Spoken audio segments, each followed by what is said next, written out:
خرم نواز صاحب میدان میں آئیں گے, آنے کی کوشش کر رہے ہیں. جس طریقے سے انہوں نے اپنی جماعت کو دغا دی اس کے اوپر میں کیا کہہ سکتا ہوں. لوگ متوجہ نہیں ہیں ان کی طرف. یہاں پر تو 48 میں تو ایک منفرد صورتحال پیدا ہو گئی ہے. شیر مقابلے سے بھاگ گیا, بلے کو قاضی صاحب ہضم کر گئے کہ جو نشان انتخابی الاٹ ہوا وہ بھی ایک کوئی ڈھنگ کا نشان مل گیا. بینگن مل جاتا تو میں کیا کر لیتا.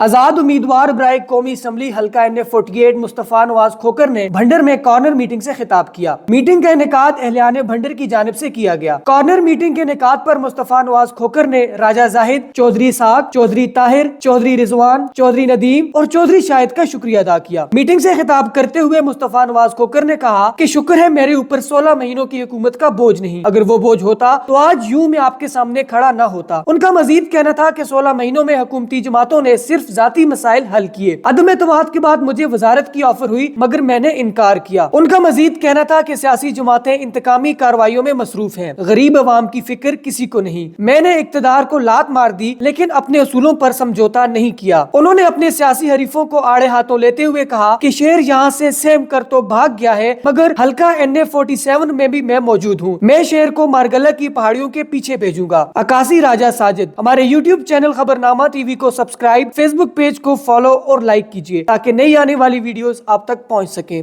شکریہ.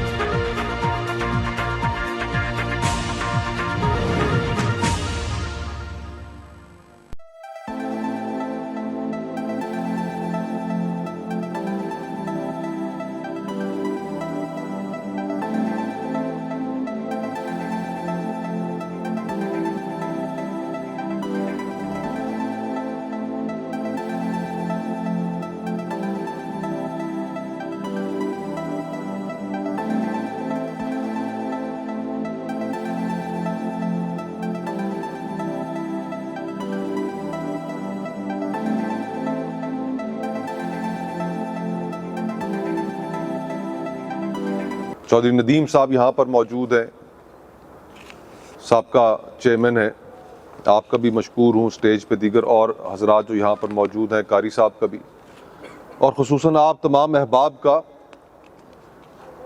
جو اس سخت سردی میں بھی یہاں پر موجود رہے. گاؤں دیہات میں شہروں کے برعکس راتیں جلدی ہوا کرتی ہیں. میں معذرت چاہتا ہوں جو مجھے آنے میں تاخیر ہوئی, اس کی وجہ الیکشنوں کا دورہ ہے. ویسے تو جس طرح کی سردی ہے, جس طرح کا ٹھنڈا ماحول ہے, اسی طرح کا ٹھنڈا الیکشن بھی ہے. لیکن یہ بھی آپ کی محبتوں کا نتیجہ ہے کہ شکر الحمدللہ آپ کے بیٹے, آپ کے بھائی, وہ واحد آدمی ہے اس وقت پورے اسلام آباد میں کہ جس نے 2 مہینے سے کیمپین شروع کی ہوئی ہے. 2 مہینے سے لوگوں کے درمیان جا رہا ہے, لوگوں سے مل رہا ہے, اور شکر الحمدللہ جس جگہ بھی جا رہا ہے وہاں پر لوگ ویلکم کر رہے ہیں, خوش آمدید کہہ رہے ہیں. شکر الحمدللہ. اور دوستان گرامی, اس کی بنیادی وجہ یہ ہے کہ آج جو شخص آپ کے سامنے کھڑا ہے اس کے کندھوں پر 16 مہینے کی جو حکومت گزری اس کا بوجھ نہیں ہے. اگر وہ بوجھ میرے کندھوں پر ہوتا تو آج جو آپ نے اپنے مسائل میرے سامنے رکھے, آج تو آپ کی یہ توقع ہے, اور انشاءاللہ تعالی اللہ سبحانہ تعالی ہمیں ہمارے مشن میں کامیاب بھی کرے گا. لیکن اگر 16 مہینے کی حکومت کا بوجھ میرے کندھوں پر ہوتا تو آج میں آپ کے سامنے نہ اس طرح کھڑا ہو سکتا, نہ گفتگو کر سکتا, اور نہ ہی گاؤں کے لوگ, میرے بزرگ, میرے بھائی اتنی تعداد میں رات گئے میرا انتظار کرتے اور یہاں پر موجود ہوتے. جو پچھلے 16 مہینے گزرے اور اس سے بھی پہلے, یہ نقطہ آپ کے لیے غور کرنے کا ہے کہ پچھلے 3 سالوں میں پاکستان میں کوئی ایک بھی ایسی سیاسی جماعت نہیں ہے جو حکومت میں نہ رہی ہے. آپ نام لے لیں اور وہ جماعت پچھلے 3 سالوں میں کسی نہ کسی وقت میں حکومت میں رہی ہے. اور خصوصاً جو پچھلے 16 مہینے گزرے ان میں جو 11 جماعتیں حکومت میں رہیں، ان جماعتوں کے اور ان کے قائدین کے اپنے مسائل تو حل ہوئے. جس کا نام ای سی ایل میں تھا وہ نام ای سی ایل سے نکلا، سفری پابندیاں ختم ہوئی. جن کے بینک اکاؤنٹ فریز تھے ان کے اکاؤنٹ ڈی فریز ہوئے اور ان کے اکاؤنٹ تو بحال ہوئے. جن کے اوپر مقدمات تھے وہ مقدمات تو ختم ہوئے. لیکن پاکستان کے لوگوں کے مسائل ختم نہ ہو سکے. ہر کسی نے اقتدار کے مزے تو لوٹے، اقتدار میں تو پہنچے، آپ کا نام لے کر پہنچے، مہنگائی کا رونا روتے پہنچے، مہنگائی مارچ کرتے کرتے اسلام آباد پہنچے. یہ ساری جو پی ڈی ایم میں شامل جماعتیں مہنگائی مارچ کرتے اسلام آباد پہنچے. لیکن حکومت حاصل کرنے کے بعد جو اس ملک کے ساتھ ہوا، جس کو آپ لوگوں نے بھگتا، وہ بھی پاکستان کی تاریخ میں ایک سیاہ باب کے طور پہ یاد رکھا جائے گا. اور یہی وجوہات تھیں کہ جب جیسے ہی تحریک عدم اعتماد کامیاب ہوئی، پی ڈی ایم کی حکومت آئی، مجھے وزارت کی آفر ہوئی، اسی صورتحال کو بھانپتے ہوئے کہ آگے چل کے اس ملک میں کیا ہونا ہے اور کیا راستہ اختیار کیا جائے گا. اسی صورتحال کو بھانپتے ہوئے میں نے سب سے پہلے وزیر بننے سے انکار کر دیا. مجھے پتا تھا کہ اس قلیل وقت میں نہ تو حکومت ڈیلیور کر سکے گی، نہ ہی لوگوں کے مسائل حل کر سکے گی، اور اس کا نتیجہ یہ نکلے گا کہ جو حکومت میں شامل ہوگا، حکومت کا رکن ہوگا، اس کی گاڑی کے آگے جھنڈا ہوگا، وہ عوام کا سامنا کرنے کے قابل نہیں رہے گا. اور آج بالکل اسی طرح ہوا. اس وقت وہ کرسی وہاں پر میرا نام اس کے اوپر لکھا ہوا تھا. حلف برداری کی تقریب میں وہ کرسی خالی پڑی رہ گئی. میں حلف اٹھانے اس وجہ سے نہیں گیا. اور آج شکر الحمدللہ میں سمجھتا ہوں کہ میں وہ فیصلہ کرنے کی وجہ سے آپ کے سامنے کم از کم سرخرو ہوں اور آپ کے سامنے آ کے گفتگو کرنے کے قابل ہوں. جس نہج پہ ہمارا ملک پہنچ چکا ہے، 76 سال یہ جو ہم نے گزارے، دائروں کے سفر کے اندر ہم نے گزارے، آج جس نہج پہ ہمارا ملک پہنچ چکا ہے، یقین مانیے کہ اس ملک کے اندر سے امید ختم ہو چکی ہے. مجھے اس مجمع میں ایک بھی شخص جو یہاں پر بیٹھا ہے یا جو بھائی یہ پیچھے کھڑے ہیں، ایک بھی شخص مجھے کھڑا ہو کر یہ نہیں کہہ سکتا کہ ہاں وہ اس وقت ملک کے حالات سے مطمئن ہے. ہر کسی کو، سفید پوش طبقہ ہو یا نہ ہو، یہ وہ دور گزر رہا ہے کہ جس دور کے اندر ہر شخص پریشان ہے. ہر شخص مہنگائی سے بھی پریشان ہے. اس کو یہ بھی نہیں پتا کہ اس نے اپنے گھر کا خرچہ کیسے چلانا ہے، اپنا مہینہ کیسے پورا کرنا ہے، اپنا ہفتہ کیسے چلانا ہے، اپنا دن کیسے گزارنا ہے، بچوں کی اسکول کی فیسیں کیسے دینی ہے، اپنے بل کیسے دینے ہیں، اور اگر خدا نخواستہ گھر کے اندر کوئی بیماری ہے تو علاج معالجے کا خرچہ کیسا کرنا ہے، کون سے کریں کون سے نہ کریں. یہ اس وقت 98% پاکستان کا حال ہے. 98% پاکستان کا حال ہے. یہ آج سے چند ہفتے پہلے ورلڈ بینک کی ایک رپورٹ سامنے آئی جس کے اندر ہولناک اعداد و شمار سامنے آئے ہیں. اگر کوئی مہذب معاشرہ ہوتا تو اس معاشرے کے اندر طوفان مچ چکا ہوتا. اگر کوئی ایسا معاشرہ ہوتا، ایسا ملک ہوتا کہ جس کے سیاسی جماعتوں کے قائدین، ان کے دلوں کے اندر اپنی قوم کے لیے حب ہوتی، تو آج اس ملک میں یقین مانیے کہ ایمرجنسی کی صورتحال ہوتی. جو اعداد و شمار سامنے آئے،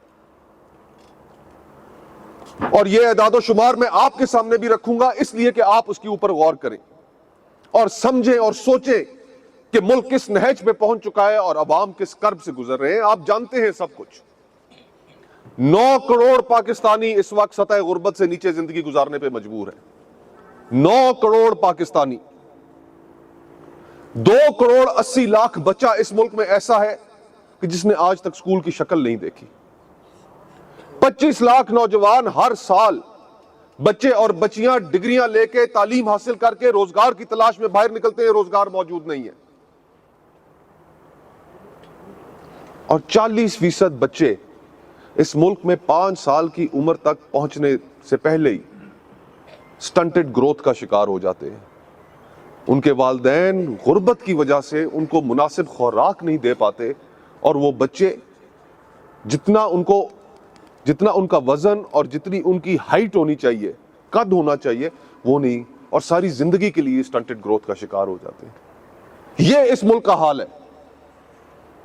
ایک زمانے میں ہم سنا کرتے تھے کہ ہمارا 5 سالہ ترقیاتی پروگرام جو محبوب الحق صاحب نے تیار کیا, کوریا والے لے کر گئے. پہلے ہم ایشیا کی دوڑ سے باہر ہوئے, آج ہم خطے کی دوڑ سے بھی باہر ہو چکے ہیں. انڈیا کہاں پہنچ گیا, بنگلہ دیش کہاں پہنچ گیا, اور آج پاکستان کا موازنہ کس سے کیا جا رہا ہے؟ یا تو افغانستان سے یا افریقہ کے ان ممالک سے کہ جن کے بارے میں بھی ہم کتابوں میں پڑھتے تھے کہ وہاں پر اتنی غربت ہے اور اتنا برا حال ہے. نہ ملک میں نظام انصاف رہا, نہ ملک میں سیاسی استحکام رہا, نہ ملک میں معاشی استحکام رہا, نہ ملک میں سیکیورٹی استحکام رہا. تو ہم یہ کون سے ملک میں جی رہے ہیں؟ اور اگر ایسے حالات ہوں جب گھر میں آگ لگی ہو, تو کیا یہ گھر کے باسیوں کا فرض نہیں ہے کہ اس آگ کو بجھائیں؟ یہ جو آگ لگی ہوئی ہے ہمارے گھر کے اندر, ہمارے معاشرے کے اندر, کیا ان سیاسی جماعتوں کے قائدین کا فرض نہیں بنتا کہ اس آگ کو بجھائیں؟ تو یہ پچھلے کئی سالوں سے جو حکومتوں میں لوگ آ رہے ہیں, دوبارہ نئے نئے دعوے لے کر آپ کے سامنے آ رہے ہیں, تو کس مقصد کے لیے آ رہے ہیں؟ وہ آگ پہلے تو نہیں بجھا سکے اس آگ کو, تو بلکہ انہوں نے مزید بھڑکا دیا. یہ مسائل کیا کم تھے کہ پورے پاکستان میں انہوں نے نفرتوں کے بیج بوجھ دیے, گلی محلوں میں لوگوں کو ڈیوائیڈ کر دیا, تقسیم کر دیا. اور پھر جب یہ تقسیم در تقسیم اور انتقامی کارروائیوں کا جب سلسلہ شروع ہوا, تو اس ایک ایک واقعے پہ میں معترض ہوا. میرا ریکارڈ گواہ ہے, آپ میں سے بہت زیادہ لوگ اس چیز سے واقف بھی ہوں گے, میرے اخباری بیانات, ٹی وی پہ میری سٹیٹمنٹس, کہ ایک ایک واقعے پہ میں معترض ہوتا چلا گیا کہ یہ سیاسی انتقامی کارروائیاں جو ہیں یہ بند کی جائیں. ہم سیاسی مخالف ہیں, سیاسی دشمن نہیں ہیں. ہر شخص کا حق ہے کہ اس کی سوچ اور اس کے نظریات کا احترام کیا جائے. لیکن ایسا نہیں ہوا, اور اس انتقام کی آگ میں اندھے ہو کر ہم نے کیا کیا نہیں کیا. چادر اور چار دیواری کا تقدس بھی پامال کیا, گھروں کی ناموس کو بھی پامال کیا, لوگوں کی زندگیوں کو بھی برباد کیا.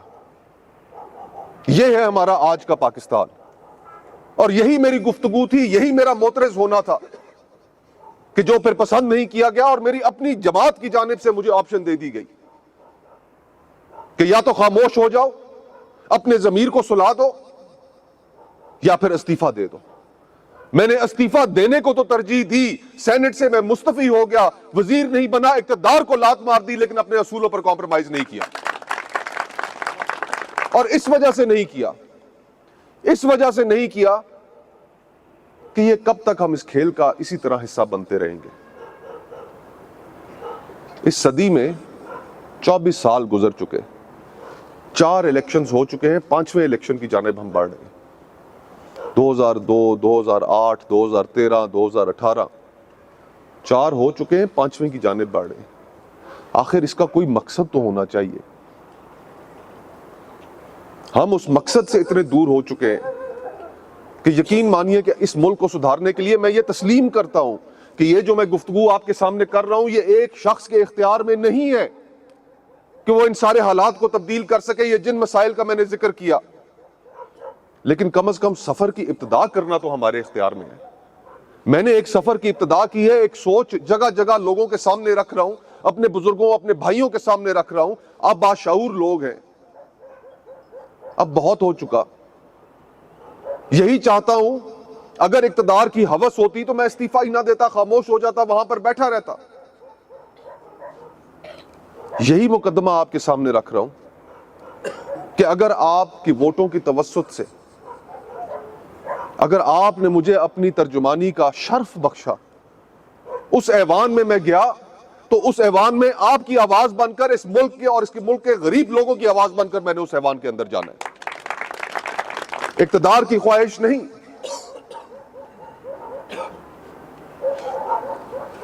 کل پرسوں میں ایک جگہ پر تھا, وہاں پر ایک صاحب نے بڑی خوبصورت بات کی, دل میں اتر گئی.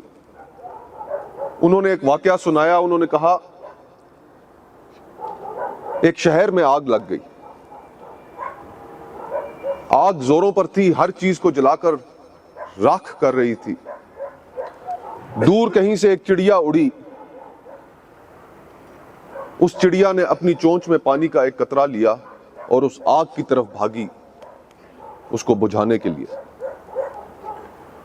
کسی نے سوال کیا کہ او چڑیا، تیرے ایک قطرے سے یہ آگ کہاں بجھ پائے گی، یہ تو شہر کا شہر جل رہا ہے۔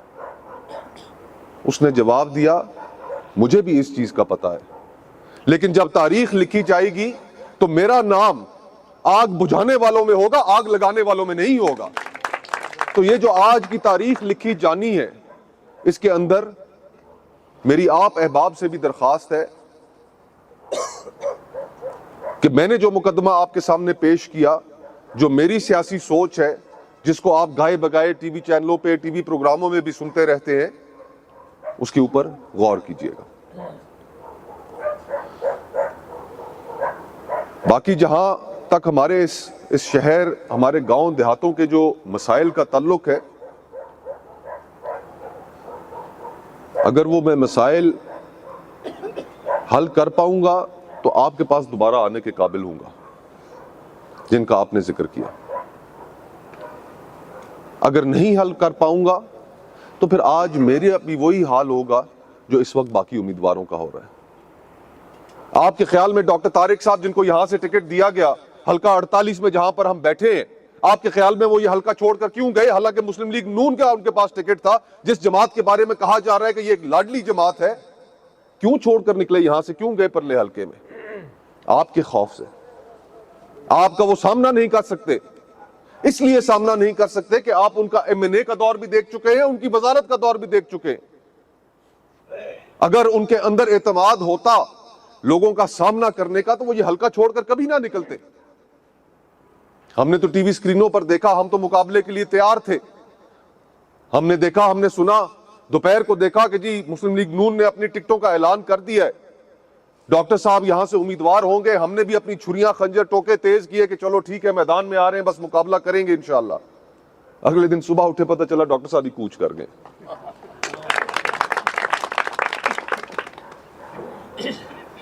شیر یہاں سے تو سہم کے نکل گیا، دم دبا کے بھاگ گیا۔ شیر یہاں سے بھاگ کر 47 میں گیا ہے۔ اس وجہ سے گیا ہے کہ میں نے 2 مہینے سے کیمپین شروع کر رکھی ہے۔ انہیں پتا ہے کہ گراؤنڈ میں لوگوں کے پاس نہ ان کے پاس جانے کے لیے بیانیہ ہے، نہ گفتگو کرنے کے لیے کچھ ہے، نہ کارکردگی دکھانے کے لیے کچھ ہے۔ شیر یہاں سے تو سہم کے بھاگا ہے، لیکن انشاءاللہ تعالی آپ میرے بزرگ اور بھائی یہاں پر موجود ہیں۔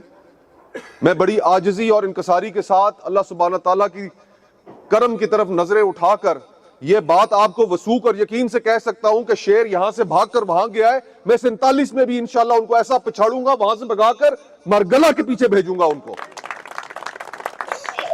وہاں پر 47 میں بھی ان کی صورتحال ٹھیک نہیں ہے۔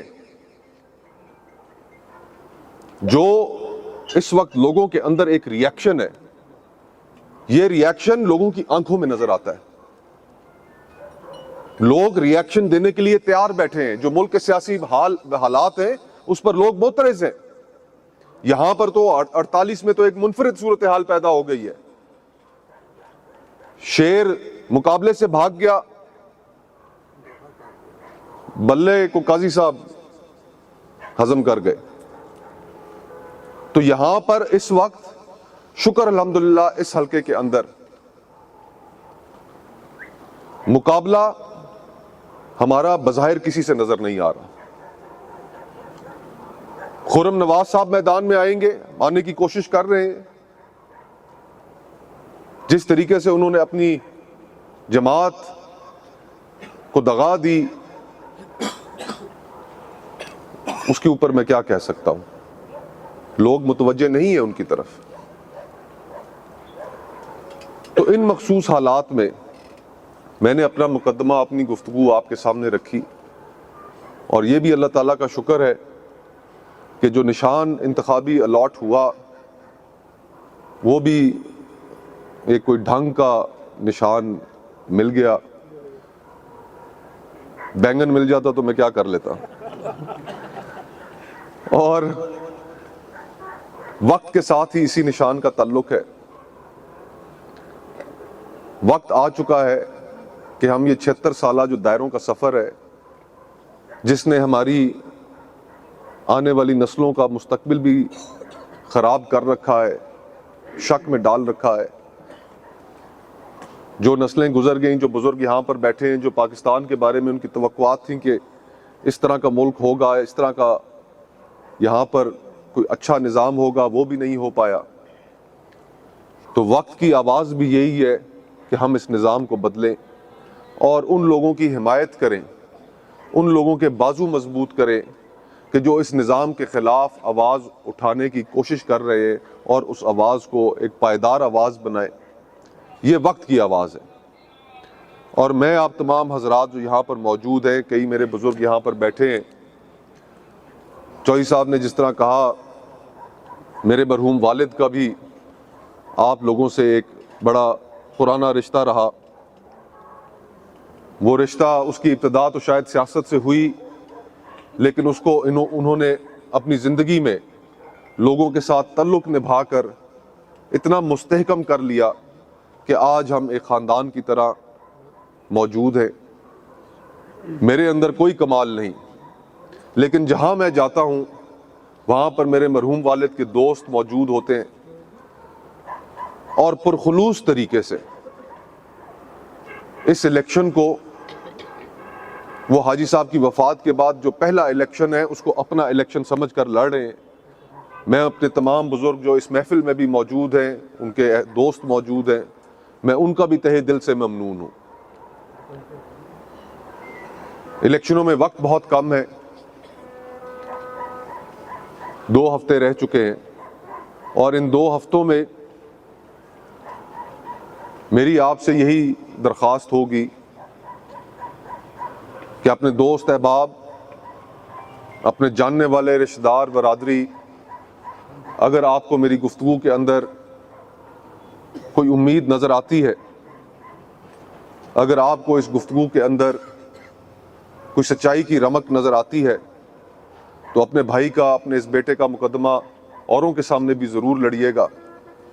انشاءاللہ تعالی حلقہ 48 سے مجھے پوری امید ہے کہ ہم بھاری اکثریت سے کامیاب ہوں گے, اور انشاءاللہ تعالی اس کامیابی کے بعد ہم ایک نئے سفر کا آغاز کریں گے, جس سفر میں ہم اہل اسلام آباد کو جن چیزوں سے بہت عرصے تک محروم رکھا گیا ہے, جس طریقے سے اس شہر کو بیوروکریسی نے اپنے چنگل میں لے کر رکھا ہے, جکڑ کر رکھا ہے,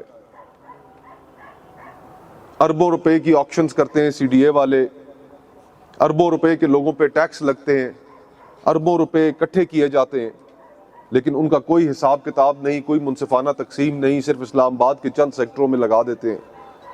اور اگر ان کو کوئی پیچھے دھکیلنے والا ہوتا, آپ کا نمائندہ, کوئی پوچھنے والا ہوتا, کوئی ان سے لڑنے والا ہوتا, تو یقین کیجئے کہ یہ اربوں روپے جو اسلام آباد کے چند سیکٹروں تک محدود رہ گئے ہیں, یہ پورے اسلام آباد میں لگتے. جن لوگوں کو آپ نے یہ ذمہ داری ماضی میں سونپی تھی, ان 4 الیکشنوں میں جن کو آپ نے منتخب کیا, وہ آپ کا مقدمہ ٹھیک طریقے سے پیش نہیں کر سکے.